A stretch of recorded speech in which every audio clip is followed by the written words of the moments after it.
Hello guys, nandito na naman tayo. At syempre, ito pag-usapan lang natin gusto ko lang munang importante kasi na lagi tayong kalmado at lagi tayong maging positibo at tanggalin ang takot. Ano ang tinutukoy ko? Ito guys pag-usapan natin. Okay? Kasi lagi na lang issue ang destabilization, tuwing may destabilization, ang daming mga taong takot na takot, laging nangangamba, at nawawala ang tiwala sa gobyerno. Maraming tao, even ang mga loyalista, mga ka-BBM natin, ang parabang ninenervyos at nawawala ang tiwala sa ating AFP at sa PNP dahil sa mga issue ng destabilisasyon na palagi naman natin sinasabi na wala namang kakayanan. Magi po tayong mapanuri. Kung ang nagde-destabilize ba ay may kakayanan. Okay?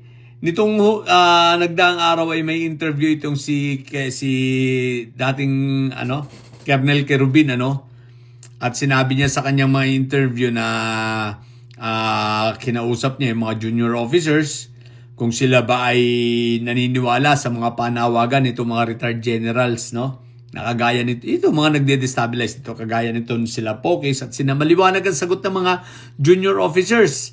Hindi sila maniniwala. Bakit naman sila maniniwala? Kung yung taong bayan nga hindi naniniwala, sila pa kaya, di ba? Kung yung taong bayan nga hindi nila mapagkaisa, sila pa kaya maniniwala, samantalang sila maliwanag ang kanilang mandato, protektahan ang ating saligang batas at ang ating konstitusyon. At sila ay tapat sa ating saligang batas, tapat sila sa chain of command.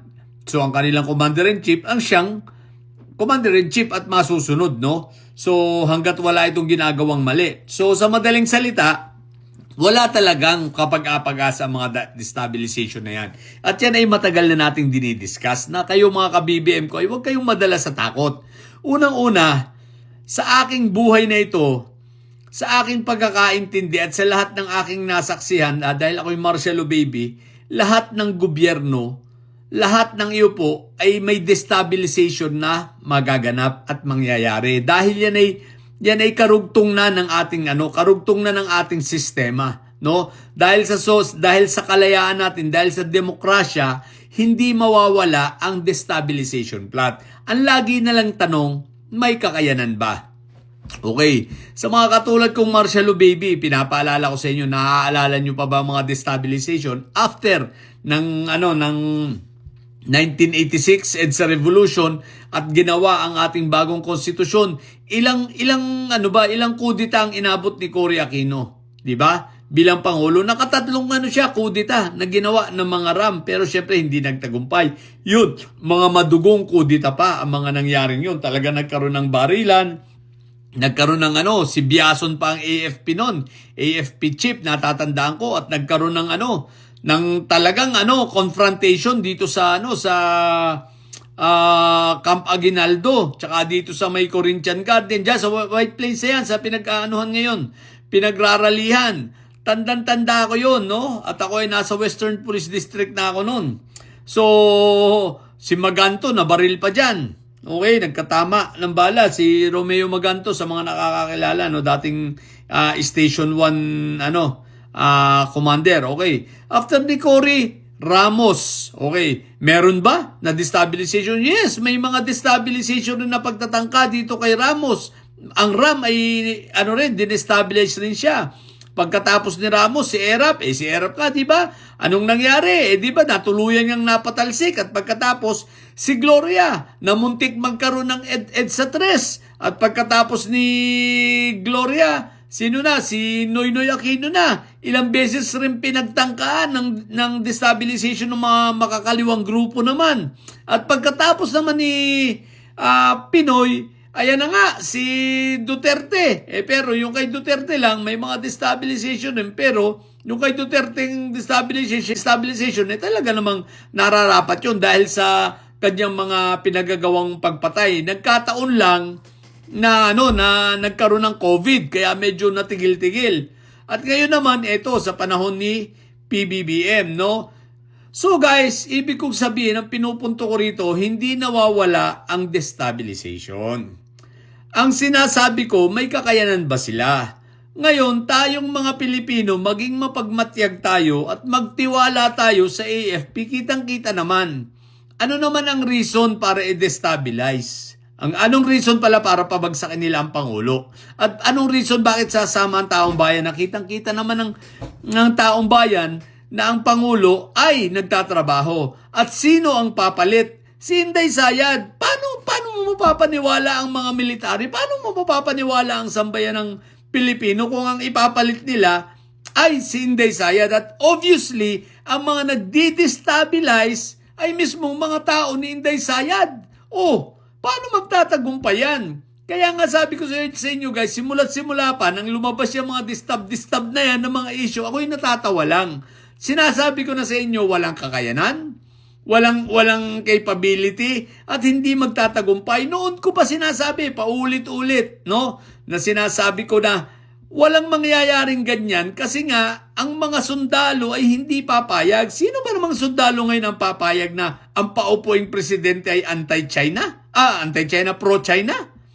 Habang sila ay nakikipaglaban para sa Pilipinas, may mga nasusugatan na tayong mga sundalo dahil sa kagagawan ng China na yan. Tapos kakampihan pa nila. Di ba napaka-imposible? Napaka-illogical.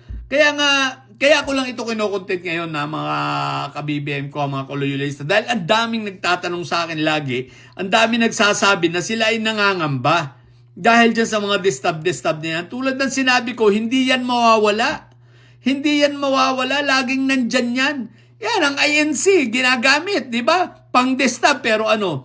Ang INC, wala tayong katakot-takot kahit magpulong yan. Tandaan ninyo ha, sa kasaysayan ng ating bansa, walang rally na naipanalo ang Iglesia ni Kulto. Tatandaan nyo yan, ha?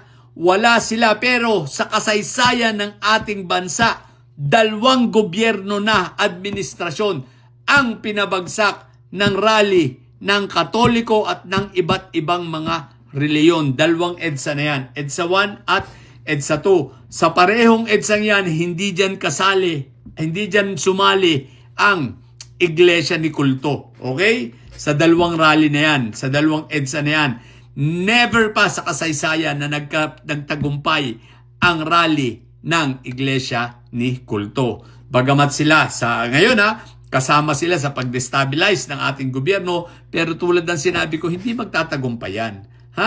Walang magtatagumpay. Tandaan ninyo, maging kampante kayo, matatapos ni PBBM ang 2028, matatapos niya ang termino niya.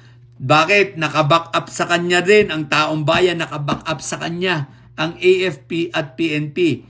Kung gusto ng destabilizer na sila ay magtagumpay, kailangan makumbinsi nila ang AFP at PNP. Paano nilang makukumbinsi? Tulad nga ng sinabi ko, sino ba namang sundalo ang papayag na ang iuupo ay pro-China? O di ba ga? Common sense. Kaya ito mga ka-BBM ko tanggalin ninyo ang takot. Huwag kayong matakot. Huwag kayong mangamba sa distab na yan. Yan ay isang normal na pinagdadaanan ng isang demokratikong bansa. No? Normal yan, mga distab na yan. Ang hindi normal ay kapag may nag-armas na. Yan ang hindi normal. Pero yung mga sali-salita, pagrarally, pagwewelga, normal lang yan sa isang demokratikong bansa. Okay?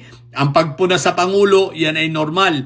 Konstruktibo. Kaya lang minsan ay nasosobrahan pero hindi pa rin yun dahilan para sabihin natin na babagsak na ang gobyerno. Malabo pa yan, okay? So yun lang.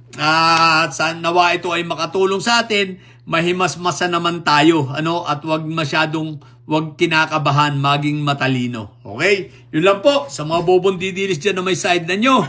Ang tatay nyo ay preso, ang BP nyo ay bobo. Manatili kayong mga bobo at may side sapagkat ang may side ay laging high blood. Bye!